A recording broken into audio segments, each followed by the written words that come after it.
اعوذ باللہ من الشیطان الرجیم بسم اللہ الرحمن الرحیم۔ ناظرین، ملک الموت نے کہا کہ موت کی تکلیف قبر اور جہنم کے عذاب سے کئی زیادہ ہے، اور حضور اکرم صلی اللہ علیہ وسلم نے فرمایا کہ موت کی تکلیف سے نجات صرف یہ ایک تسبیح پڑھا کرو۔ ایک مرتبہ نبی کریم صلی اللہ علیہ وسلم کی بارگاہ اقدس میں 4 مقرب فرشتے حاضر ہوئے۔ ان میں سے حضرت جبرائیل امین علیہ السلام نے عرض کیا کہ اللہ کے نبی، آپ کا امتی روزانہ یہ کلام 10 مرتبہ کہے، میں اسے پل صراط سے برق خاطف کی طرح گزار دوں گا۔ پھر حضرت میکائیل علیہ السلام نے عرض کیا کہ اے اللہ کے محبوب نبی، آپ کا جو امتی ایسا کرے گا میں اسے حوض کوثر سے سیراب کروں گا۔ پھر حضرت اسرافیل علیہ السلام نے عرض کیا یا رسول اللہ، میں اللہ کی بارگاہ اقدس میں سجدہ ریز ہو جاؤں گا اور اس وقت تک اپنا سر نہیں اٹھاؤں گا جب تک اللہ تعالیٰ آپ صلی اللہ علیہ وسلم کے اس امتی کی بخشش اور مغفرت نہیں فرما دے گا۔ پھر حضرت اسرائیل علیہ السلام نے عرض کیا کہ تمام نبیوں کے امام نبی آپ صلی اللہ علیہ وسلم کا امتی یہ عمل کرتا ہے تو میں اس کی روح اس طرح قبض کروں گا جس طرح انبیاء کرام علیہم الصلاۃ والسلام کی روحیں قبض کرتا ہوں۔ حالانکہ موت کی تکلیف دردناک ہوتی ہے لیکن وہ اس درد سے بری ہوگا۔ ناظرین کرام، حضرت عبداللہ بن عباس رضی اللہ تعالی عنہ سے مروی ہے کہ حضور اقدس صلی اللہ علیہ وسلم نے ارشاد فرمایا کہ اپنے بچوں کو سب سے پہلے لا الہ الا اللہ بولنا سکھاؤ، اور انہیں موت کے وقت بھی لا الہ الا اللہ کی تلقین کرو، کیونکہ جس کا پہلا اور آخری کلام لا الہ الا اللہ ہو اور پھر وہ 1000 برس بھی زندگی گزارے تو اس سے ایک گناہ کے بارے میں بھی نہیں پوچھا جائے گا۔ اسی طرح حضرت ابو ہریرہ رضی اللہ تعالی عنہ روایت کرتے ہیں کہ جب مریض پر مرض شدید ہو جائے تو اس کو کلمہ طیبہ زبردستی نہ پڑھاؤ بلکہ اسے تلقین کرو، یعنی کہ اس کے پاس پڑھتے رہو، کیونکہ کبھی کسی منافق کا خاتمہ کلمہ طیبہ پر نہیں ہوا۔ اور ارشاد باری تعالی ہے کہ جو اٹھتے بیٹھتے اور لیٹتے یعنی ہر حال میں اللہ کو یاد کرتے ہیں اور زمین و آسمان کی پیدائش میں غور و فکر کرتے ہیں، وہ بے ساختہ پکار اٹھتے ہیں کہ اے ہمارے رب، تو نے یہ سب کچھ بیکار اور بے مقصد پیدا نہیں کیا۔ اور ایک اور جگہ اللہ رب العزت ارشاد فرماتا ہے، اور ہم نے آسمانوں اور زمین کو اور جو کچھ ان کے درمیان میں ہے محض بے مقصد نہیں بنایا، بلکہ ہم نے تو انہیں خاص مصلحت کے تحت بنایا ہے، لیکن اکثر لوگ اس حقیقت سے بے خبر ہیں۔ ناظرین، اسلامی تعلیمات کے مطابق کائنات کی ہر چھوٹی بڑی چیز ایک مخصوص حکمت کے تحت ایک متعین مدت تک کے لیے اپنا کام کر رہی ہے۔ موت و حیات کا فلسفہ بیان کرتے ہوئے قرآن واضح کہتا ہے کہ وہ ذات جس نے موت اور زندگی کو پیدا کیا تاکہ تمہیں آزمائے کہ تم میں سے کون بہتر جد و جہد کرتا ہے، اور وہی عزت بخشنے والا ہے۔ اللہ تعالیٰ نے قرآن مجید میں موت کو اجل سے تعبیر فرمایا ہے، اور اس کے معنی ہے کسی چیز کا مقررہ وقت جو کسی قیمت پر نہ ٹلے۔ اور اللہ رب العزت ارشاد فرماتے ہیں کہ جب تم کسی مقررہ مدت ادائیگی تک قرض کا لین دین کرو تو اسے لکھ لو۔ جس طرح فرد کے لیے ایک وقت مقرر ہوتا ہے، اسی طرح قوموں کے عروج و زوال کا وقت بھی مقرر ہے۔ فرمایا ہر قوم کے لیے ایک میعاد مقرر ہے، جب مقررہ وقت آ جائے گا تو ایک ساتھ کی تقدیم و تاخیر نہیں ہو پائے گی۔ اسی طرح فرد کی موت کا بھی ایک وقت مقرر ہے، جیسا کہ ارشاد باری تعالی ہے کہ بے شک اللہ کی طرف سے جب موت کا مقررہ وقت آ جائے تو وہ ٹلتا نہیں ہے۔ پیارے نبی صلی اللہ علیہ وسلم فرماتے ہیں کہ دنیا میں اس طرح رہو جیسے تم ایک راہ چلتے مسافر ہو یا کسی منزل کے راہی ہو۔ اور حضرت عبداللہ بن عمر رضی اللہ تعالی عنہ کہا کرتے، جب شام ہو جائے تو صبح کا انتظار نہ کرو، اور جب صبح ہو جائے تو شام کا انتظار نہ کرو، اور بیماری سے پہلے صحت کو غنیمت سمجھو اور موت سے پہلے زندگی کو غنیمت سمجھو۔ ناظرین، پیارے آقا صلی اللہ علیہ وسلم نے فرمایا کہ دنیا آخرت کی کھیتی ہے، یعنی دنیا میں ایمان اور عمل کی جو فصل کاشت کرو گے آخرت میں اسی کا پھل ملے گا۔ اور قرآن کے مطابق زندگی مقصد کے حصول کی جد و جہد سے عبارت ہے، اور موت اس کے اخروی انجام سے، اس لیے انسانی زندگی کا بامقصد ہونا خود نظام کائنات کے جواز کی بنیادی دلیل ہے، اور قرآن حکیم کے مطالعے سے یہ بات ثابت ہوتی ہے کہ انسان کی زندگی کا مقصد اور نصب العین اخلاقی کمال کا حصول ہے۔ ارشاد باری تعالی ہے، اور نصیحت کرتے رہو کہ نصیحت ایمان والوں کو نفع دیتی ہے، اور یہ کہ میں نے جنوں اور انسانوں کو صرف اس لیے پیدا کیا ہے کہ وہ میری بندگی کریں۔ تو ناظرین، اس آیت میں انسانی زندگی کا مقصد اور اس کی غرض تخلیق بیان کر دی گئی ہے کہ انسانوں کو پیدا کرنا اللہ کی کسی اپنی حاجت کے لیے نہیں تھا، کیونکہ وہ ذات تو بے نیاز اور غنی ہے، اور اللہ خود ارشاد فرما رہا ہے کہ بے شک اللہ ہی ہر ایک کو روزی دینے والا، بڑی قوت اور قدرت والا ہے۔ جبکہ سورۃ الزمر میں ہے کہ اگر تم ناشکری کرو تو یاد رکھو کہ اللہ تعالیٰ تم سب سے بے نیاز ہے، اور اپنے بندوں کی ناشکری اسے پسند نہیں، اور اگر تم شکر کرو تو وہ اسے تمہارے لیے پسند فرماتا ہے، اور کوئی کسی کا بوجھ نہیں اٹھائے گا، پھر تم سب کا لوٹنا تمہارے رب کی طرف ہے، تمہیں وہ بتا دے گا جو تم کرتے تھے، بلا شبہ وہ سینوں کے راز تک جانتا ہے۔ بھائیوں اور بہنوں، موت نام ہے روح کا بدن سے تعلق ختم ہونے کا، اور انسان کا دار فانی سے دار بقا کی طرف کوچ کرنے کا۔ ترقی یافتہ سائنس بھی روح کو سمجھنے سے قاصر ہے، حالانکہ اللہ تعالی نے قرآن کریم میں واضح طور پر اعلان فرما دیا ہے کہ روح تو صرف اللہ کا حکم ہے۔ موت کے وقت انسان کے اعمال کا رجسٹر بند کر دیا جاتا ہے، اور موت پر توبہ کا دروازہ بند اور جزا اور سزا کا وقت شروع ہو جاتا ہے۔ اس بارے میں نبی کریم صلی اللہ علیہ وسلم فرماتے ہیں کہ اللہ تعالی بندے کی توبہ قبول کرتا ہے یہاں تک کہ اس کا آخری وقت آ جائے۔ ہم ہر روز، ہر گھنٹہ، بلکہ ہر لمحہ اپنی موت کے قریب ہوتے جا رہے ہیں۔ سال، مہینے اور دن گزرنے پر ہم کہتے ہیں کہ ہماری عمر اتنی ہو گئی، لیکن حقیقت تو یہ ہے کہ یہ ایام ہماری زندگی سے کم ہو گئے ہیں، اور اللہ تبارک و تعالی نے اپنے پاک کلام کی متعدد آیات میں موت اور اس کی حقیقت کو بیان کیا ہے۔ ہر جاندار کو موت کا مزہ چکھنا ہے، اور تم سب کو تمہارے اعمال کے پورے بدلے قیامت ہی کے دن ملیں گے۔ پھر جس کو دوزخ سے بچا لیا گیا اور جنت میں داخل کر دیا گیا، وہی صحیح معنوں میں کامیاب ہو گیا، اور یہ دنیاوی زندگی تو جنت کے مقابلے میں دھوکے کے سامان کے سوا کچھ بھی نہیں ہے۔ اس آیت میں اللہ تبارک و تعالی نے انسانوں کی کامیابی کے معیار کا ذکر کیا ہے، اور وہ یہ ہے کہ اس حال میں ہماری موت آئے کہ ہمارے لیے جہنم سے چھٹکارے اور دخول جنت کا فیصلہ ہو چکا ہو۔ سورۃ الرحمن میں اللہ رب العزت فرماتے ہیں، اس زمین میں جو کوئی ہے فنا ہونے والا ہے، اور صرف تمہارے پروردگار کی جلال والی اور فضل و کرم والی ذات باقی رہے گی۔ جبکہ سورۃ القصص میں فرمایا گیا ہے کہ ہر چیز فنا ہونے والی ہے سوائے اللہ کی ذات کے، حکومت اسی کی ہے اور اسی کی طرف تمہیں لوٹ کر جانا ہے۔ اور سورۃ الانبیاء میں یہ بھی ارشاد فرمایا کہ اے پیغمبر، تم سے پہلے بھی ہمیشہ زندہ رہنا ہم نے کسی فرد بشر کے لیے طے نہیں کیا، چنانچہ اگر تمہارا انتقال ہو گیا تو کیا یہ لوگ ایسے ہیں جو ہمیشہ زندہ رہیں؟ ہر جاندار کو موت کا مزہ چکھنا ہے، اور ہم تمہیں آزمانے کے لیے بری اور اچھی حالتوں میں مبتلا کرتے ہیں، اور تم سب ہمارے ہی پاس لوٹ کر آؤ گے۔ ناظرین محترم، یہ دنیا فانی ہے اور زندگی وقتی، اخروی ابدی زندگی کی تیاری کے لیے پہلا اور آخری موقع ہے۔ اللہ رب العزت فرماتا ہے، یہاں تک کہ جب ان میں سے کسی پر موت آ کھڑی ہوگی تو وہ کہے گا کہ اے میرے پروردگار، مجھے واپس بھیج دیجئے تاکہ جس دنیا کو میں چھوڑ آیا ہوں اس میں جا کر نیک اعمال کروں۔ ہرگز نہیں، یہ تو بس ایک بات ہے جو وہ کہہ رہا ہے۔ اب ان سب مرنے والوں کے پیچھے ایک برزخ ہے جب تک کہ وہ دوبارہ اٹھائے جائیں۔ تو ناظرین، ضروری ہے کہ ہم افسوس کرنے یا آنسو بہانے سے قبل اس فانی دنیاوی زندگی میں ہی اپنے رب کو راضی کرنے کی کوشش کریں، تاکہ ہماری روح ہمارے بدن سے اس حال میں جدا ہو کہ ہمارا خالق و مالک ہم سے راضی ہو۔ یہ دنیاوی زندگی کھیل کود کے سوا کچھ بھی نہیں ہے، اور حقیقت یہ ہے کہ دار آخرت ہی اصل زندگی ہے، اگر یہ لوگ جانتے ہوتے۔ اور پیارے نبی صلی اللہ علیہ وسلم کیا ارشاد فرما رہے ہیں کہ 5 امور سے قبل 5 امور سے فائدہ اٹھایا جائے۔ ناظرین، بڑی ہی قیمتی حدیث ہے۔ حضور علیہ الصلاۃ والسلام کہہ رہے ہیں، کہ بڑھاپا آنے سے قبل جوانی کو غنیمت سمجھو، مرنے سے قبل زندگی کو غنیمت سمجھو، کام آنے سے قبل خالی وقت کو غنیمت سمجھو، غربت آنے سے قبل مال کو غنیمت سمجھو،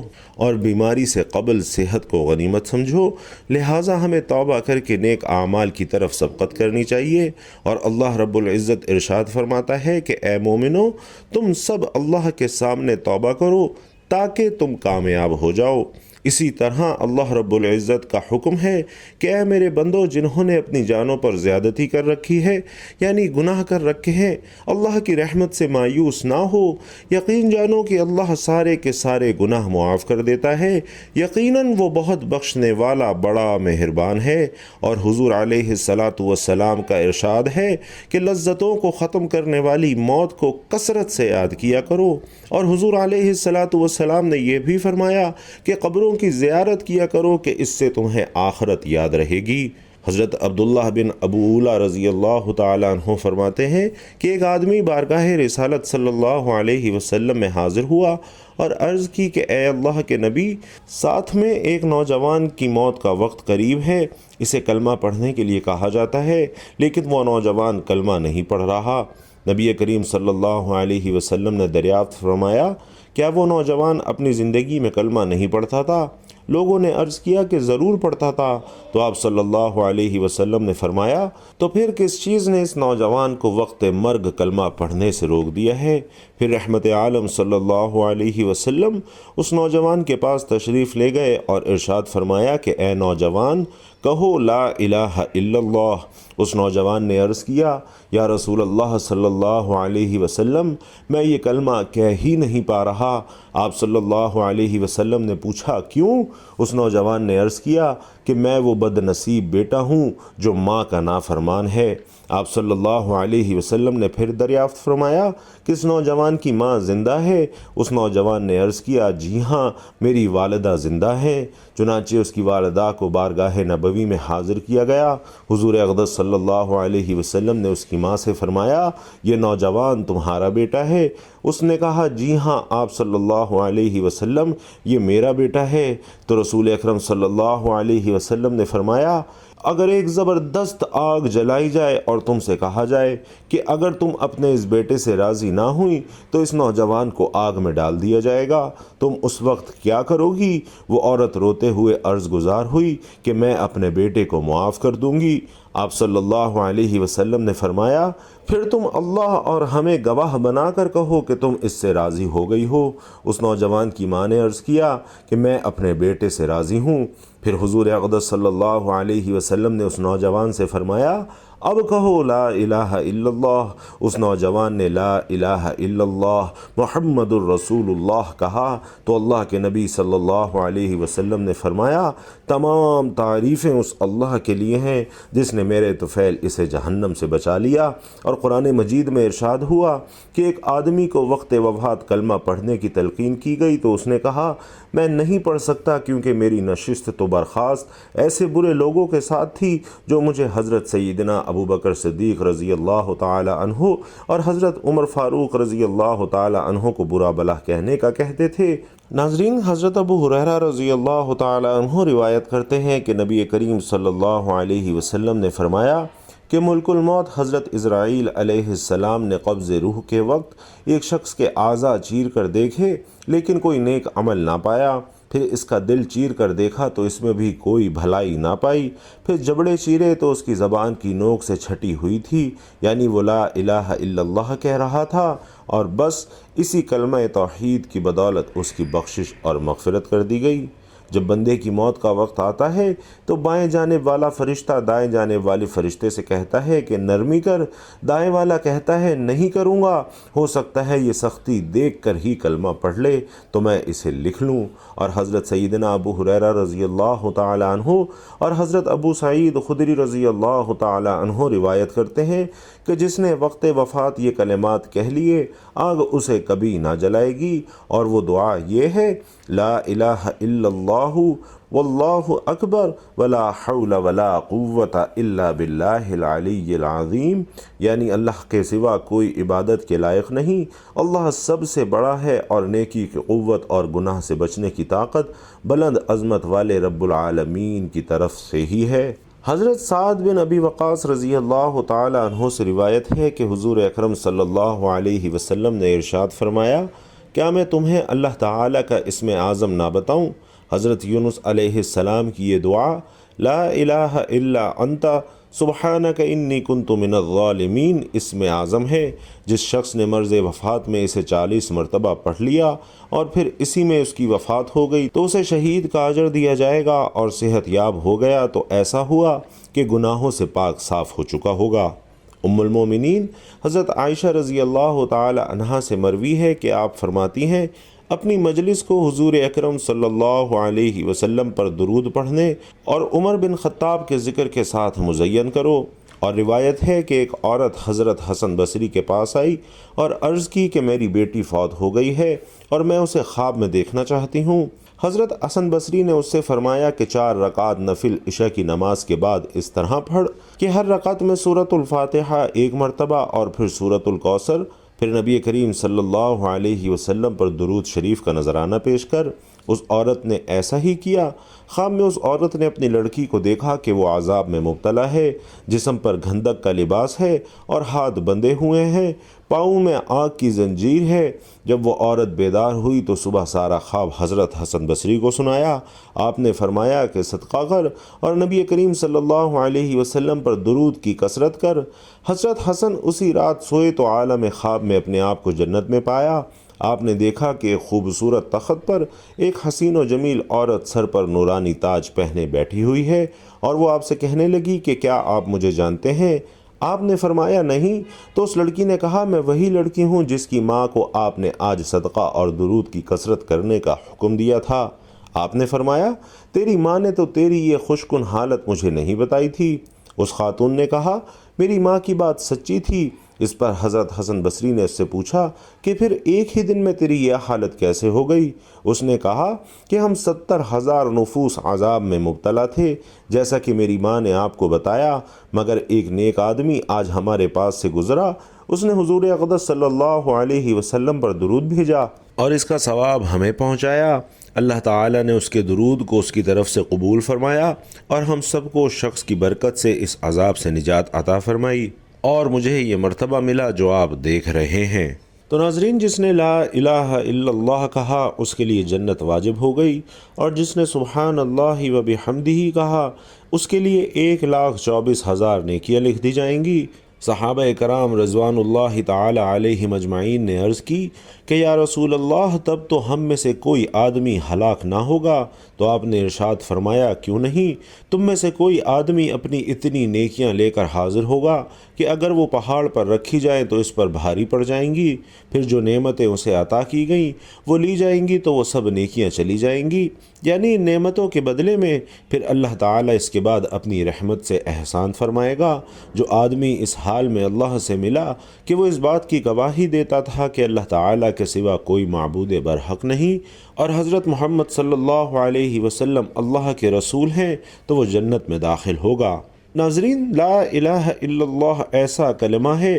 جو اللہ تعالیٰ کے ہاں نہایت معزز ہے، اور اس کے لیے اللہ تعالیٰ کے ہاں ایک خاص جگہ تیار کر کر سجائی گئی ہے۔ جس نے سچے دل سے یہ کلمہ کہا وہ جنت میں داخل ہوگا، اور جس نے جھوٹ موٹ کہا اس نے اپنا خون اور مال محفوظ کر لیا، اور اللہ تعالیٰ سے اس طرح ملے گا کہ اللہ تعالیٰ اس کا محاسبہ فرمائے گا۔ نبی کریم صلی اللہ علیہ وسلم نے فرمایا کہ میں اپنی امت کی سفارش کرتا رہوں گا اور سفارش کرتا رہوں گا کہ میری سفارش قبول کی جاتی رہے گی، حتیٰ کہ میں کہوں گا کہ اے پروردگار، جنہوں نے لا الہ الا اللہ کہا ان کے معاملے میں میری سفارش قبول فرما، تو فرمایا جائے گا کہ یہ آپ کے لیے نہیں ہے اور نہ ہی کسی اور کے لیے ہے، یہ تو فقط میرے ذمہ کرم پر ہے۔ تو جس نے بھی لا الہ الا اللہ کہا ہوگا وہ سب دوزخ سے نکال لیے جائیں گے، اور جو بندہ بھی ایسا فوت ہوگا کہ وہ گواہی دیتا ہو کہ اللہ کے سوا کوئی معبود نہیں اور میں اللہ کا رسول ہوں،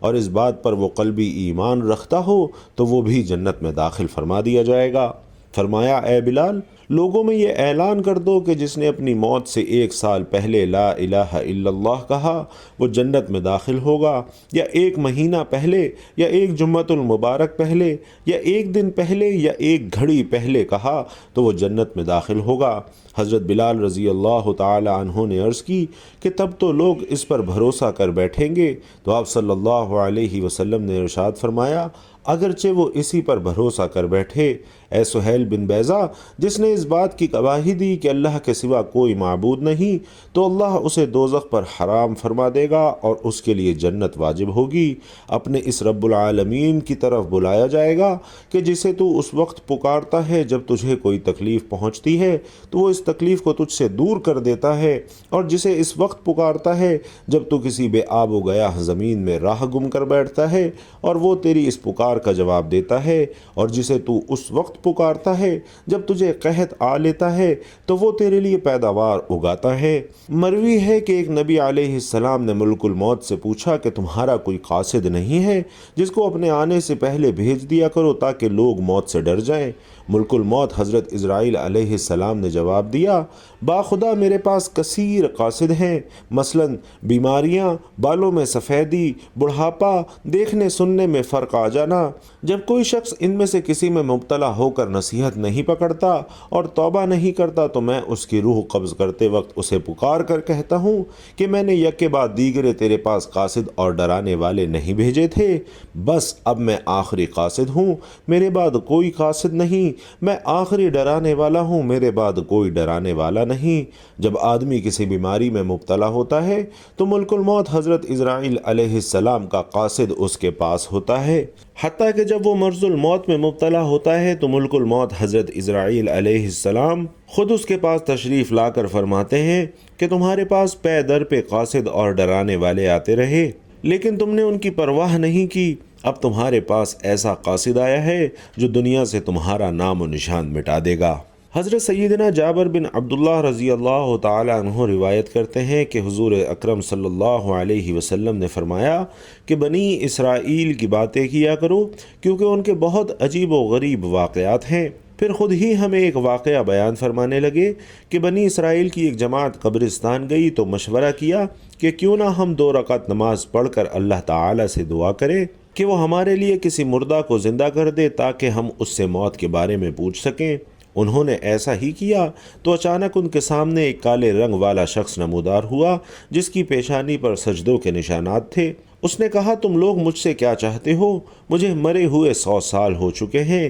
مگر آج بھی موت کی گرمی مجھ سے دور نہیں ہوئی، لہٰذا تم دعا کرو کہ اللہ تعالیٰ مجھے میری پہلی حالت پر واپس لوٹا دے۔ بنی اسرائیل کے 2 شخص اللہ کی عبادت کرتے رہے یہاں تک کہ تھک گئے اور کہنے لگے کہ ہم قبرستان چلتے ہیں، وہیں اپنا پڑاؤ کر لیتے ہیں، شاید وہیں ہمیں موت آ جائے۔ چنانچہ وہ قبرستان کے پاس رہنے لگے اور اللہ کی عبادت کرنے لگے کہ اچانک ان کے سامنے ایک مردہ ظاہر ہوا اور کہنے لگا مجھے مرے ہوئے 80 سال ہو چکے ہیں مگر اب بھی میں موت کی تکلیف محسوس کرتا ہوں۔ اور نبی پاک صلی اللہ علیہ وسلم کا فرمان ہے کہ جو بندہ اللہ تعالیٰ کی عبادات بجا لانے کا ذمہ لے لیتا ہے اللہ تعالیٰ زمین اور آسمانوں میں اس کا رزق اپنے ذمہ کرم پر لے لیتا ہے، پھر اس کا رزق لوگوں کے ہاتھوں میں دیتا ہے اور وہ اسے تیار کر کے اس تک پہنچا دیتے ہیں۔ اگر وہ بندہ اسے قبول کر لیتا ہے تو اللہ تعالیٰ اس پر شکر واجب کر دیتا ہے، اور اگر وہ اسے قبول نہیں کرتا تو رب العالمین وہ رزق ان بندوں کو دے دیتا ہے جو اس کا رزق لے کر اس کا شکر بجا لاتے ہیں۔ مردہ جب تک قبر میں رہتا ہے موت کی تکلیف اس سے جدا نہیں ہوتی، اور یہ مومن کو پیش آنے والی سب سے سخت اور کافر کو پہنچنے والی سب سے آسان تکلیف ہے۔ اللہ اکبر۔ تو ناظرین، چلتے پھرتے اٹھتے بیٹھتے لا الہ الا اللہ، لا الہ الا اللہ، لا الہ الا اللہ کو اپنا ورد بنائیے، انشاءاللہ موت کی سختی سے آپ محفوظ رہیں گے۔ اللہ تبارک و تعالی ہم سب کو ایمان پر زندگی اور ایمان پر موت عطا فرمائے، اور موت کے وقت ہماری زبان پر کلمہ جاری ہو لا الہ الا اللہ محمد الرسول اللہ۔